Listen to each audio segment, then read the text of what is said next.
Hello students, welcome back to Bindal classes. My name is Amit Bindal. So आज की video में हम डिस्कस करने वाले हैं आईडीजे के एक बहुत ही इंपॉर्टेंट टॉपिक के बारे में, दैट इज पैराबोला। और पैराबोला में हम स्टार्ट करेंगे कोनिक सेक्शन से। कोनिक सेक्शन की डेफिनेशन से बेसिकली हम स्टार्ट करने वाले हैं। तो अ, हम डेफिनेशन देख लेते हैं एक बार। कोनिक सेक्शन क्या होता है? Conic section is locus of a point. एक पॉइंट का लोकस होता है। कौन से पॉइंट का? ऐसा point whose ratio of distance, ऐसा पॉइंट जिसकी जो रेशियो है, किसकी रेशियो? डिस्टेंसेस की। किस टाइप की डिस्टेंसेस? उस पॉइंट की distance from a fix point. एक फिक्स पॉइंट होगा, इस फिक्स पॉइंट से उसकी जो डिस्टेंस होगी, and distance from a fix line. एक वेरिएबल पॉइंट पी, एक वेरिएबल पॉइंट पी होगा हमारे पास, और एक फिक्स पॉइंट हमारे पास एस होगा।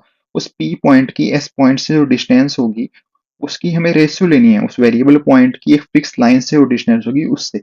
एक वेरिएबल पॉइंट पी, एक फिक्स पॉइंट एस, जो फिक्स पॉइंट एस है उससे जो डिस्टेंस होगी, और वेरिएबल पॉइंट की जो फिक्स लाइन से जो डिस्टेंस होगी, उन दोनों की जो रेशियो होगी दैट शुड बी कांस्टेंट। अगर वो कांस्टेंट आती है तो जो वेरिएबल पॉइंट का जो लोकस बनेगा that will B conic section. थोड़ा और डिटेल में इसको देखते हैं। ये हमारे पास एक सेकंड पॉइंट है। मूविंग पॉइंट की जो डिस्टेंस है फिक्स लाइन से, जो मूविंग पॉइंट है उसकी जो डिस्टेंस है फिक्स पॉइंट से, और जो मूविंग पॉइंट है उसकी डिस्टेंस है फिक्स लाइन से, उनकी जो रेशियो होगी that should be constant. Then जो पॉइंट जो होगा उसका जो लोकस बनेगा दैट विल बी एक कोनिक सेक्शन। थोड़ा और डिटेल में अपन इसको देखेंगे। पहले थर्ड फोर्थ पॉइंट कवर कर लेते हैं। जो फिक्स लाइन की जो मैं बात कर रहा हूँ उसको अपन डायरेक्ट्रिक्स बोलेंगे, और जो फिक्स पॉइंट की जो मैं बात कर रहा हूँ उसको अपन फोकस बोलेंगे। चलिए एक डायग्राम से अपन और अच्छे से इसको डिटेल में देख लेते हैं। ये जो पॉइंट P है हमारा, ये वेरिएबल पॉइंट है। ये S जो है हमारा, ये फिक्स पॉइंट है।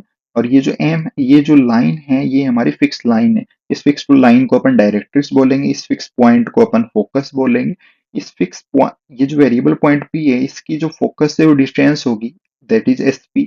और ये जो वेरिएबल पॉइंट है, इसकी जो फिक्स लाइन से डिस्टेंस होगी, इन दोनों के डिस्टेंसेस का जो रेशियो होगा उसको अपन इसेंट्रिसिटी बोलते हैं। और ये हमारा कांस्टेंट होना चाहिए, और इसेंट्रिसिटी के बेसिस पे ही हम डिफरेंट डिफरेंट टाइप की कॉनिक सेक्शन बताते हैं। जैसे कि इसेंट्रिसिटी 0 हो गई तो हमारा सर्कल बनेगा, इसेंट्रिसिटी 1 हो गई तो हमारा पैराबोला बनेगा, इसेंट्रिसिटी लेस देन 1 होगी तो इलिप्स बनेगा, और इसेंट्रिसिटी अगर ग्रेटर देन 1 हो गई तो हाइपरबोला बनेगा। तो eccentricity less than, greater than, eccentricity के बेसिस पे अपन ऐसे इसको डिस्क्राइब करते हैं। इसेंट्रिसिटी 0 पे सर्कल, लेस इक्वल टू 1 पे पैराबोला, ग्रेटर देन 1 पे हाइपरबोला, और लेस देन 1 पे इलिप्स। तो ऐसे हम इसको डिस्क्राइब करते हैं। ये वेरिएबल पॉइंट की फिक्स पॉइंट से डिस्टेंस और ये वेरिएबल पॉइंट की फिक्स लाइन से डिस्टेंस, इन दोनों का जो रेशियो होता है दैट शुड बी कांस्टेंट।